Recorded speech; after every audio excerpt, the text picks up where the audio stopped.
Hello again, everybody. It is the coach.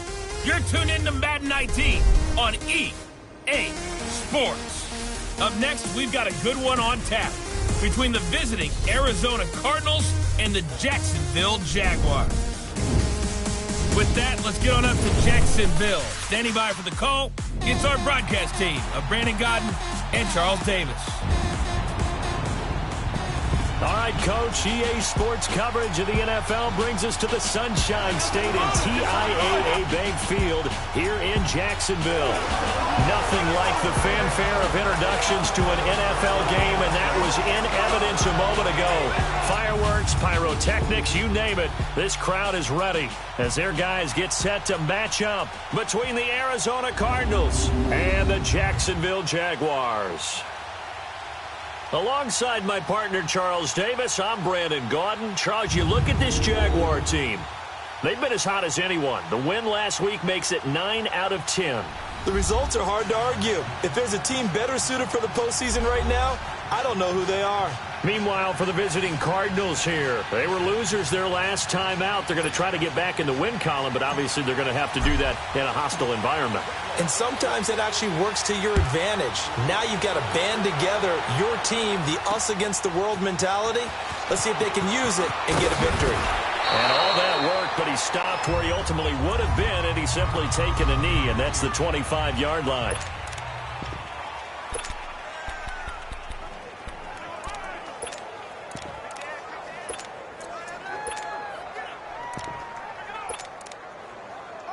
Rosen and the Cardinals take over with a 1st and 10. Here we go. Blue 90. Blue 90. On 1st down, it's Rosen. And they didn't wait long to take a shot there, that's for sure. But it falls incomplete, and it's 2nd down. When defenses get to the quarterback that quickly, a lot of times it's called a jailbreak. It wasn't quite that fast, but fast enough that he had no time to look downfield and set himself to throw the ball. And as he tried to do that, he was hit and forced an incompletion. And he'll get this one up to the 26. 1 yard, the official pickup there, so it's going to set up 3rd and 9.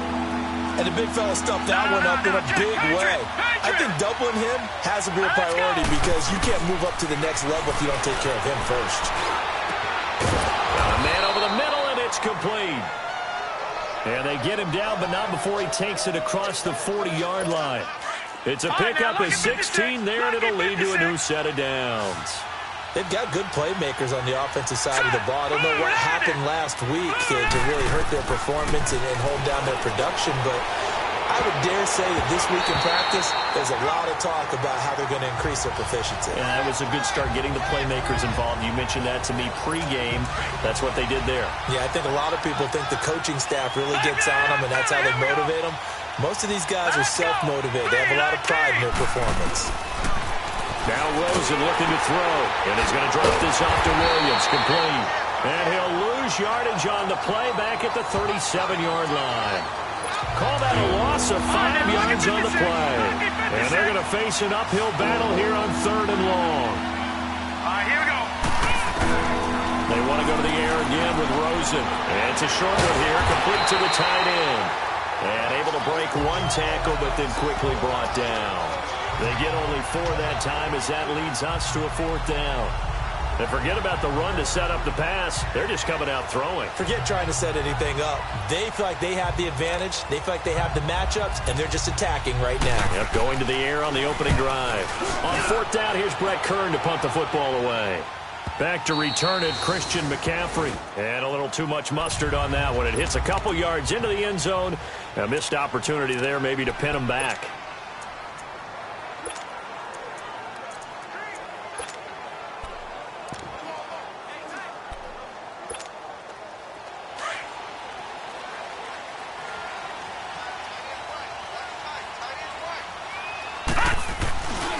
On the ground, this is Leonard Fournette. And he will lose yardage on the play. Back at his own 19-yard line.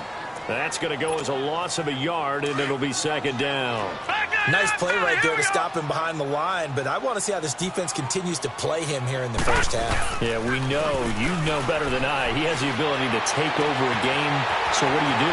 Yeah, I think you have to make sure that you bottle him in at varying levels, because if you crowd everyone to the line of scrimmage, if he breaks through, there's nothing but room to run. So big pickup that time, and Charles, defending AFC Player of the Week, maybe bucking towards another award this week. Yeah, they say they don't really care about the individual awards. You and I both know they do. It means a lot to them. It means respect around the league. And if he's able to show those kind of hands all game long, he can win a second one. They're going to look to throw. Throwing right, and that's complete. And he gets this one inside the 15, just a yard or two shy of the 10. A really good pickup of 28 yards. Solid catch there for a man who's been so brilliant this year. Worth pointing out, as we were talking about earlier, there has never in the 60-year history of the award been a pass catcher, tight end, or wide receiver that has taken home the MVP trophy. And the best receivers I've talked with, they know that stat, and it drives them crazy because they understand that without a quarterback, they don't make the plays that they make. But they also don't feel like they get enough credit for bailing out some of the throws that quarterbacks make. Absolutely. Takes two to tango. Defensively here, you're facing a top-5 team in terms of points scored in the NFL. So when they're that high-powered, you've got to find a way to hold them under 20, because to me, that's the magic number. 20 points scored, you give yourself your best chance to win. So if they're up around 24, 28, 30, they could be in some trouble. And I think so, because then you turn it into a shootout, and that means your offense has to keep pace. Back-to-back 4-yard runs. Now, look, if they just do that all the way downfield, ball ends up in the end zone, but that's a little difficult to do. Yeah, I think and he'll take this into the end zone. Touchdown, Jacksonville. A great play there with touchdown number 20 on the year, and the Jags have taken the early lead. And it's up and good. And they're able to run it in. It started with a battle in the trenches. They won there, and they got in for 6 points. And that's going to be a tough one for the defense to deal with. They've got to go to the bench now and figure out how are we going to slow down this running game, because on that particular play, they had no answer. This fielded a few yards into the end zone. And no run back here. This will be a touchback, and it comes out to the 25-yard line. So out now come the Cardinals. The partner, just looking at some of the struggles they've had this season, the playoffs are not in their future. As they start to peer toward the offseason, what moves might they make? I think the running back position, and I know we talk all the time about the NFL being a passing league, but the teams that run the ball effectively, they're the ones that go deep into the playoffs and go to the Super Bowl. They have to upgrade here. And you and I both know in recent years in the draft, people have shied away from taking a runner early. But if there's that special one there, I say they go get it. Now it's Rosen. Wide open receiver, complete. And getting this just shy of midfield, they'll spot it at the 49. A nice pickup there of 11 yards, and it'll move the sticks. They gave up the completion there, but this is what zone defenses count on. Catching the ball and not much run after the catch. And before they can run another play, the clock hits triple zeros. Ready to go now in the second quarter. Brandon Gaudin, Charles Davis. It's the Cardinals in possession of the football, and they've got it here with a first down. On play action, Rosen. And the Jags get to him as down he goes. Miles Jack in there to drop him for his 5th sack of the year. I spent a lot of extra time preparing for this game, watching this offensive line, because they gave up 5 sacks last week in their loss. They just gave up another one now. They don't seem to be working together as a cohesive unit.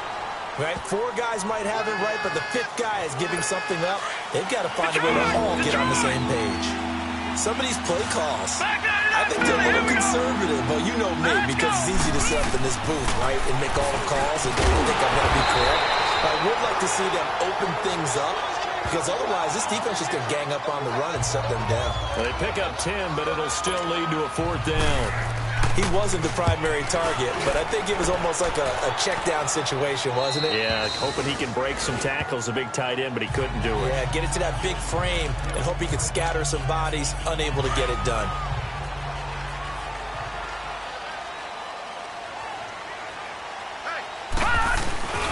They'll start out on the ground. It's Leonard Fournette. And he's going to be taken down right at about the 15-yard line.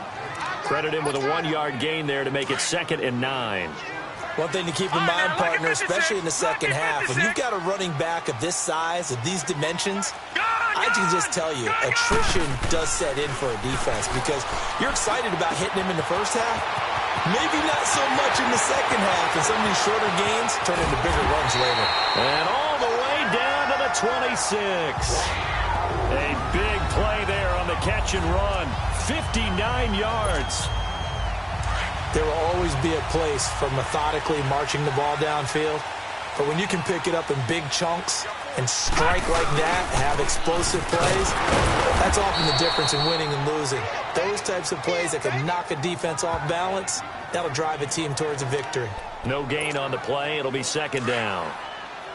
But we just saw a great example of what we talked about with his coach prior to the game. He's definitely one of the better linebackers at reading the play and flowing to make the stop before it turns into something big. And he rifles one incomplete. A little too much oomph, too much mustard there on that pass. They really turned it loose, didn't they? Really cut loose with that one. Sharp, strong. Didn't lead to a completion, though. Made it very difficult. They come up to the line now facing a 3rd and 10 after the incompletion. And they'll go on the ground. No gain there on the play, and that's going to leave them with a 4th down. One of the things I love about this game is there's a match of wits throughout the game. Who's going to get the advantage? Who's going to catch someone off guard? I feel like the offense thought they might catch the defense off balance with that play call, but unfortunately, that didn't work for them. And that is going to be incomplete. The Jags come up empty on 4th down. And the Cardinal defense is going to get the football back. Well, they were looking for a clutch play there on 4th, unable to come up with it. How about that defense, though, huh? How about that D? Yeah, momentum swing. And, you know, I remember playing how much 4th downs were emphasized. You know, because, as you said, it's a momentum play. It's also a big test for you. You know, if people are going to go for it on 4th down, they believe you're not up to the challenge. You want to show them differently. And we'll remind you that coming up at halftime, we'll join Jonathan Coachman and the gang in Orlando. Coach will have stats and scores from the early games going on here around the NFL. On 2nd down, here's Rosen. And he's going to be wrapped up and driven down. Telvin Smith in there for the sack, and he's closing in on that all-time record. That's number 19 on the year. 3rd and long here for Rosen. Under pressure again, and down he goes again.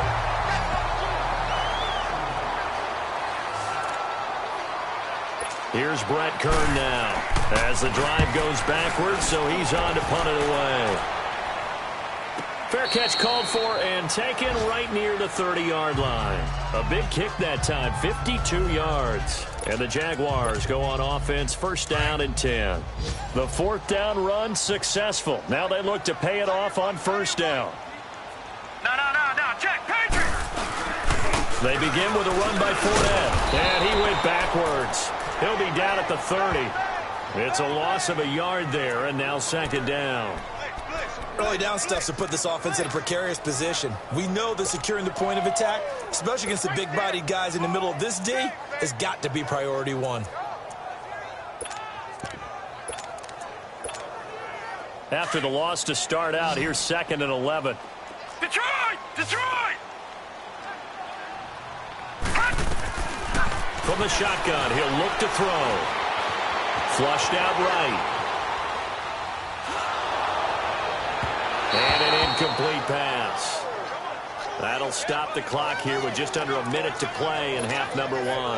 Marquise Lee, the intended target. And now it's 3rd down. Gun!